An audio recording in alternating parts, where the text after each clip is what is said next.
Good afternoon student.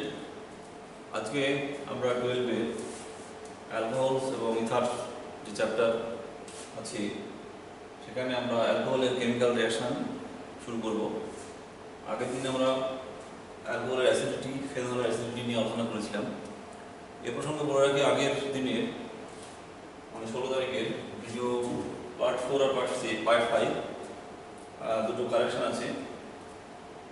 8 minute 48 সেকেন্ডে দেখতে পাচ্ছি এনবিউটানল, এনবিউটাইল অ্যালকোহল বা আমরা এটাকে বিউটানল বলতে পারি, অন বিউটানল, আইসোবিউটাইল অ্যালকোহল আর রাসায়নিক অ্যালকোহল। এর বয়লিং পয়েন্ট আমরা আলোচনা করেছিলাম।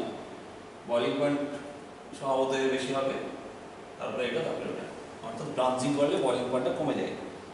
এখানে আমরা সেকেন্ডারি লিখেছিলাম, secondary actually primary branch isobutyl অ্যালকোহলটা। আর একটা পার্ট 5-এ 25 মিনিট 55 সেকেন্ডে দেখবে পিকে 60 লিখেছিলাম মিথানলের, আর মিথেনের 43 লিখেছিলাম। নিচে আমি ওটা গ্রেটার দ্যান লিখেছিলাম, ওটা ভুল হবে, ওটা লেস দ্যান হবে। ঠিক আছে? আচ্ছা, মূল প্রসঙ্গে আমরা ফিরে আসি।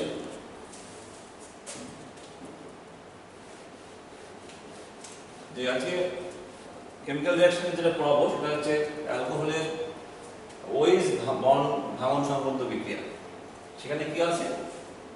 1 নম্বর বিক্রিয়া আছে স্টেরিফিকেশন রিঅ্যাকশন। আগের দিন আমরা মেটালের সঙ্গে বিক্রিয়াগুলো দেখেছিলাম। তাহলে স্টেরিফিকেশন রিঅ্যাকশন, স্টেরিফিকেশন রিঅ্যাকশন কাকে বলে? অ্যালকোহল এবং কার্বক্সিলিক অ্যাসিড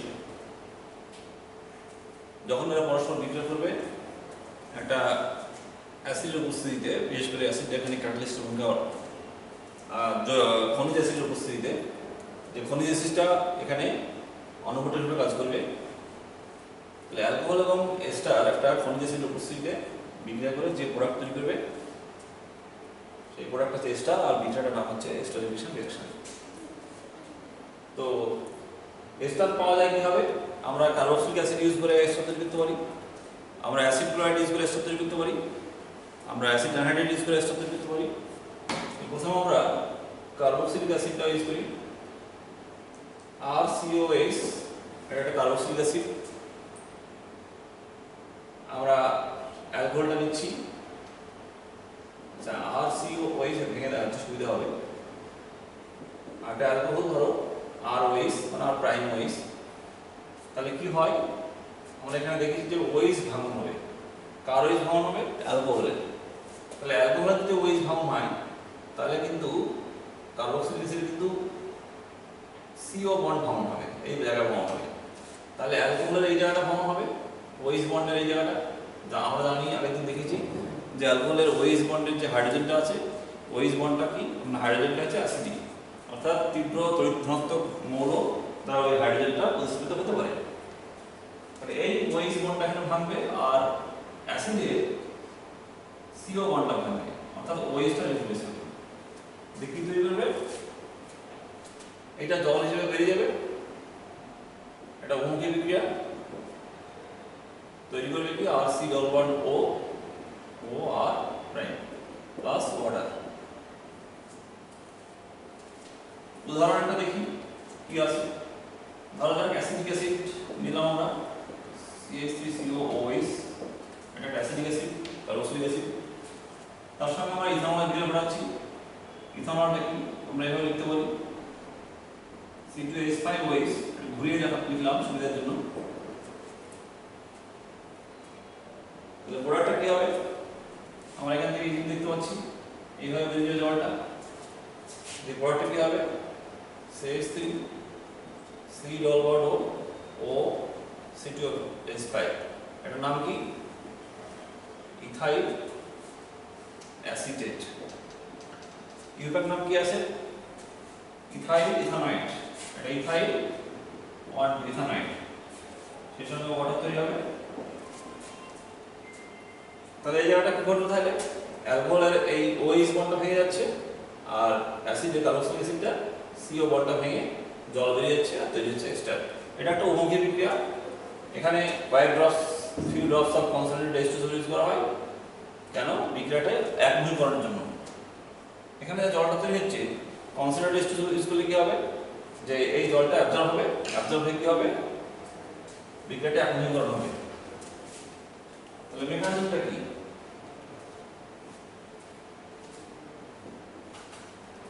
স্টেপ 1,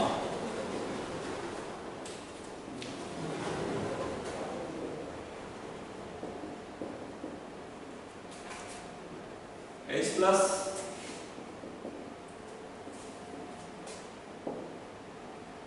ফার্স্ট, তাহলে কি হবে, এটা প্রোটন হবে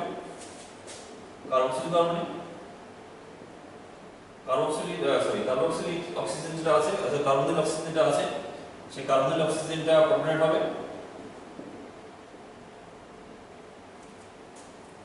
নেক্সট ধাপ কি হবে, আবার এখানে অ্যালকোহলের অণু আছে, এই কার্বনিল কার্বনটা কি হচ্ছে, অক্সিজেনটা হচ্ছে পজিটিভ চার্জ, অক্সিজেনটা হচ্ছে হাইলি ইলেকট্রোনেগেটিভ মৌল, তাহলে ওর মাথায় কিন্তু পজিটিভ চার্জ রাখতে চায় না, ও ইলেকট্রন টেনে নেবে। তাহলে কি হবে, এই কার্বনটার ইলেকট্রোফিলিসিটি বেড়ে যাবে, অর্থাৎ পজিটিভ চরিত্র বেড়ে যাবে, ফলে অ্যালকোহলটা অতি সহজেই বিক্রিয়া করতে পারবে। অর্থাৎ এখানে যে আমরা অ্যাসিডের H+ ইউজ করলাম, এই H+ এর এখানে একটা ভূমিকা আছে, কার্বনের ইলেকট্রোফিলিসিটি বাড়িয়ে দেওয়া। তাহলে নেক্সট কি হবে, তাহলে ও, আচ্ছা আমরা এভাবে দেখাতে পারি, ও আর এই নেক্সট হবে অর্ডারটা বেরিয়ে যাবে, আর সি ধর্মণ্ড,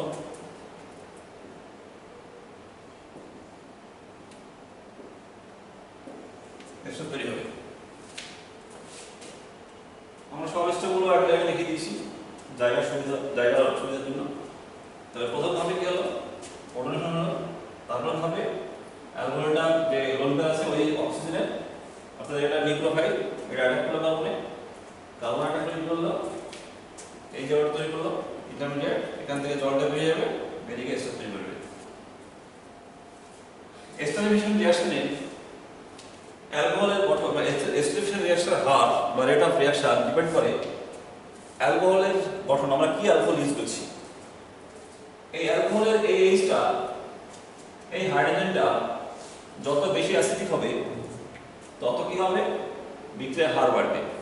তাহলে আমরা যদি বলি যে ethanol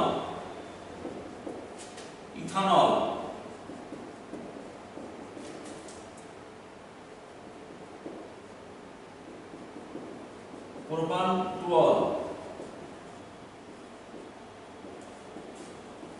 butanol, tertiary butyl alcohol বা প্রোপান টু মিথাইল প্রোপান-টুঅল, তাহলে এটা টারশিয়ারি, এটা সেকেন্ডারি, এটা প্রাইমারি, এটা মিথানল।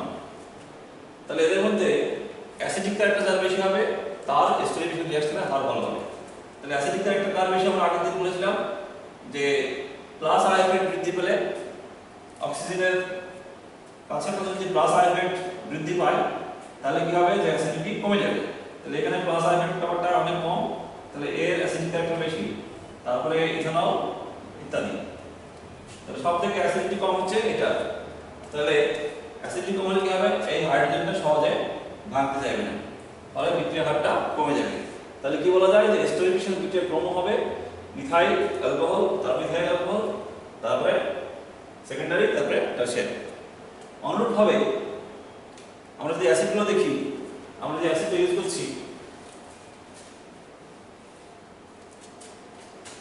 সেই অ্যাসিডগুলোর মধ্যে এস্টারিফিকেশন বিক্রিয়ার হার কত বেশি হবে, ফরমিক অ্যাসিড আমরা লিখলাম, অ্যাসিটিক অ্যাসিড, ঠিক আছে। তাহলে আমরা দেখতে পাচ্ছি যে অ্যাসিডিটি ক্যারেক্টার যার বেশি তার বিক্রিয়া হার বেশি হবে। এখানে অ্যাসিডিক ক্যারেক্টার কার বেশি, ফরমিক অ্যাসিডের বেশি, তারপরে কার এটা, তারপরে কার এটা। তাছাড়া আরেকটা ফ্যাক্টর আছে স্টেরিক ফ্যাক্টর। স্টেরিক ফ্যাক্টর বেশি হলে কি হবে, এই কার্বন কার্বনে অ্যালকোহলটা সহজে তখন অ্যাটাক করতে পারবে না। তাহলে অ্যাসিডিক ফ্যাক্টর এবং অ্যাসিডিক ফ্যাক্টর এই দুটো ফ্যাক্টরের জন্য কিন্তু দুটো ফ্যাক্টরই কিন্তু প্রভাবিত করবে যে বিক্রিয়া হার কেমন হবে। নেক্সট আমরা এস্টার তৈরি করব আমরা অ্যাসিটাইলেশন রিঅ্যাকশনের সাহায্যে। 2 নম্বর পদ্ধতি এস্টার তৈরি করা অ্যাসিটাইলেশন। অ্যাসিটাইলেশন বিক্রিয়াটা দুভাবে করা যায়। এক নম্বর হচ্ছে আমরা অ্যাসিড ক্লোরাইডের সঙ্গে অ্যালকোহলের বিক্রিয়া, অ্যাসিড ক্লোরাইড প্লাস অ্যালকোহল। 2 নম্বর কি আছে অ্যাসিড অ্যানহাইড্রাইড ইউজ করতে পারি আমরা, অ্যাসিড অ্যানহাইড্রাইড প্লাস অ্যালকোহল। দুভাবে আমরা কিন্তু অ্যাসিড এস্টার তৈরি করতে পারি। সমগ্র এটা ওভারঅল বিক্রিয়াটাকে বলা হয় অ্যাসিটাইলেশন বিক্রিয়া, কারণ এই গ্রুপটা ঢুকবে, অর্থাৎ আর ও এই সমান আছে এখানে, আমার এই হাইড্রোজেন দ্বারা কি হবে CH3CO এই পার্টটা ঢুকবে। তো এই পার্টটা কোথায় দেখা যাবে? এই পার্টটা দেখা যায় অ্যাসিড ক্লোরাইডে দেখা যায়, অথবা অ্যাসিড অ্যানহাইড্রাইড CH3CO CH3। তাহলে এই যে পার্টটা আছে এটা বা এটা যে কোনো একটা পার্ট আমি নিচ্ছি, তাহলে এই যে অ্যাসিটাইল পার্ট, এই অ্যাসিটাইল পার্টটা এই হাইড্রোজেনকে রিপ্লেস করবে। তাহলে অর্থাৎ আবার একই কথা যে ওইস বন্ধনটা ভেঙে যাবে, হাইড্রোজেন রিপ্লেস হবে, রিপ্লেস হয়ে কি হবে অ্যাসিটাইল গ্রুপটা এখানে ঢুকবে। এর জন্য নাম হচ্ছে কি অ্যাসিটেশন রিঅ্যাকশন। যদি আমরা ওখানে অ্যাসিটাইল গ্রুপের জায়গায় আমরা বেঞ্জয়েল গ্রুপ ঢুকাই, আর ওইস বেঞ্জয়েল মানে সিরিজ একটা ফিনাইল গ্রুপ আছে, বেঞ্জিনিক আছে একটা, তাহলে বেঞ্জয়েল গ্রুপ ঢোকালে মানে কি যদি এটা করা হয় তাহলে কি হবে প্রোডাক্টটা আর ও COO এটা বেঞ্জিনিক।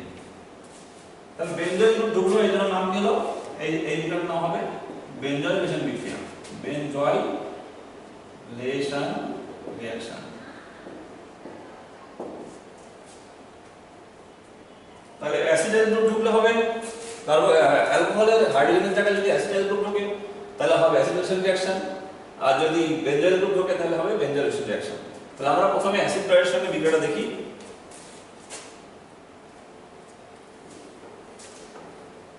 উদাহরণটা দেখি, 1 নম্বর উদাহরণ। তাহলে 1 নম্বর CH3COCl প্লাস আমরা ধরে নিচ্ছি একটা অ্যালকোহলটা CH2H5OH ইথানল।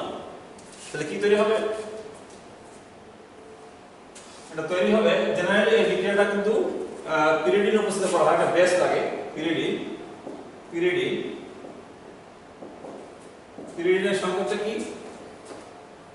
পিরিডিনের সংকেত হচ্ছে এখানে নাইট্রোজেন থাকবে, অর্থাৎ বেঞ্জিনের কার্বনটাকে আমি রিপ্লেস করছি নাইট্রোজেন দিয়ে, দিস ইজ পিরিডিন, বা আমরা এভাবে লিখতে পারি C5H5N।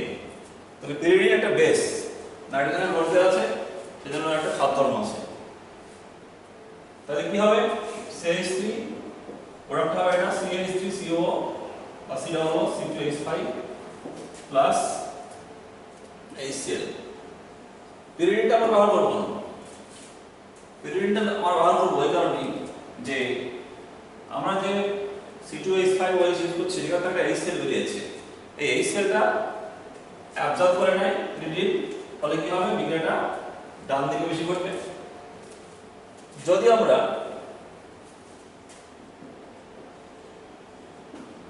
প্রাইমারি জায়গায়, প্রাইমারি এবং সেকেন্ডারি ক্ষেত্রে বিক্রিয়াটা কোনো সমস্যা নেই। যদি আমরা প্রাইমারি বা সেকেন্ডারি ক্ষেত্রে বদলে যদি আমরা টারশিয়ারি অ্যালকোহল ইউজ করি, টারশিয়ারি মিটেড অ্যালকোহল, তাহলে কি হতে পারে প্রোডাক্টটা? যদি আমরা কোনো বেস ইউজ না করি তাহলে একটা সমস্যা হবে কি, যে প্রথমে একটা এস্টার তৈরি হবে CH3COO C, প্রথমে একটা এস্টার তৈরি হবে, কিন্তু যেহেতু এস্টারের সঙ্গে একটা HCl তৈরি হয়, এই যে এখানে Cl আছে, এখানে হাইড্রোজেন আছে, তাহলে কি হবে এই HClটা বলবে কি এই অক্সিজেনকে প্রোটনেট করবে, অর্থাৎ একটা আদ্র মিশ্রণ করবে। অর্থাৎ জায়গাটা এরকম হবে, তো H প্লাস হয়ে যাবে, দিয়ে কি হবে CH3COO OH প্লাস, মানে এটা এই বরাবর বন্ডটা ভেঙে যাবে। কেন ভাঙবে? এখানে যখনই OH প্লাস তৈরি হলো তখন এই OC বন্ডটা দুর্বল হয়ে যায়, ফলে অক্সিজেন ইলেকট্রন যখন টেনে নেবে, টেনে কি হবে একটা কার্বোকাটায়ন তৈরি করবে। যেহেতু টারশিয়ারি কার্বোকাটায়ন তৈরি হচ্ছে তাই এটা স্টেবল। তাহলে যদি আমরা পিরিয়ডিন না ইউজ করি বা কোনো বেস না ইউজ করি, তাহলে এই সেলটা করবে কি, একে অ্যাটাক করবে, দিয়ে কার্বোকাটায়ন তৈরি করবে। যেহেতু কার্বোকাটায়ন স্টেবল, সুতরাং কার্বোকাটায়ন তৈরি হওয়ার সম্ভাবনা অনেক বেশি, বলে অ্যাসিডিক অ্যাসিড পাওয়া যাবে সেই সঙ্গে সঙ্গে একটা কার্বোকাটায়ন, যেটা পরবর্তীকালে অ্যালকিনে রূপান্তর হতে পারে এলিমিনেশন বিক্রিয়ার সাহায্যে, এবং এটা অ্যালকিনে রূপান্তর হতে পারে অ্যালকিন CH3C উপরে CH3 পাশে CH2 অ্যালকিন হতে পারে, অথবা দ্রবণে যে Cl- আছে Cl- ওটা অ্যাটাক করে কি তৈরি করবে, আমি পরে দেখাচ্ছি হবে। এখানে Cl- অ্যাটাক করে তাহলে তৈরি হবে টারশিয়ারি বিউটাইল ক্লোরাইড, এরকম সাইড প্রোডাক্ট পাওয়া যাবে। সেজন্য আমরা কি করব, জেনারেলি NN ডাইমিথাইল অ্যাথিলিন বেসিস করা হয়। NN ডাইমিথাইল অ্যাথিলিন বেসিস করলে এই সমস্যাটা হবে না। এরপর কি এই সেলকে অ্যাবজর্ব করবে, সিস্টেম থেকে এই সেলটা বের করে নেবে, ফলে ফার্দার কোনো রিঅ্যাকশন হবে না, রিঅ্যাকশন স্টপ হবে, ফলে স্টার্টটা পাওয়া যাবে। নেক্সট আমরা অ্যানহাইড্রাইট,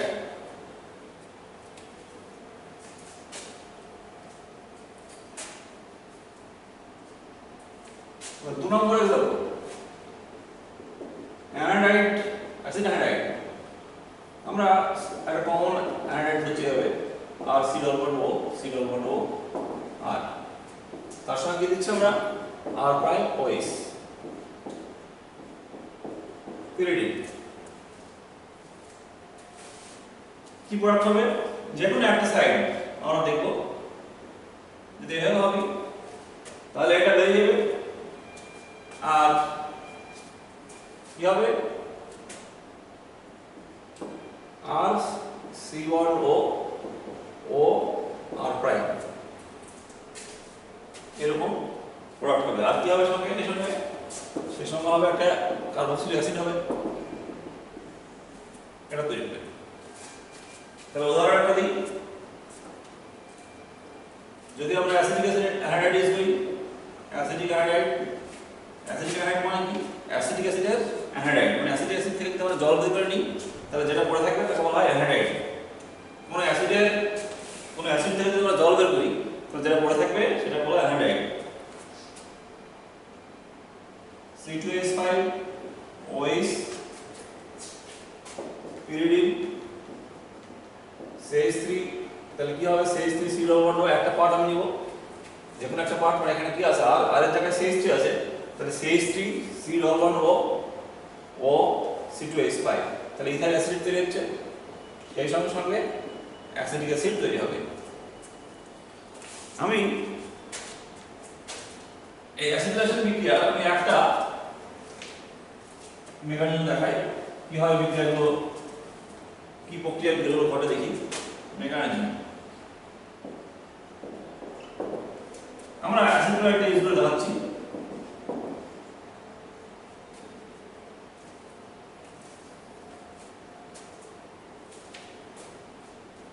তাহলে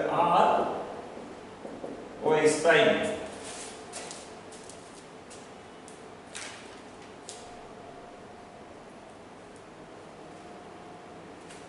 তাহলে কি হবে, এই লোন প্যাডটা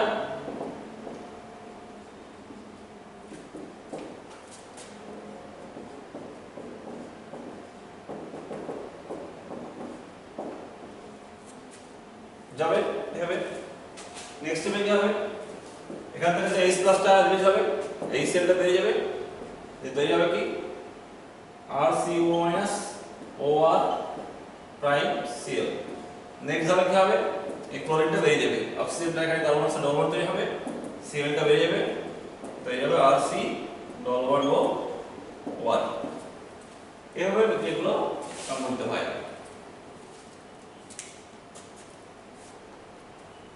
নেক্সট ভিডিওতে আমরা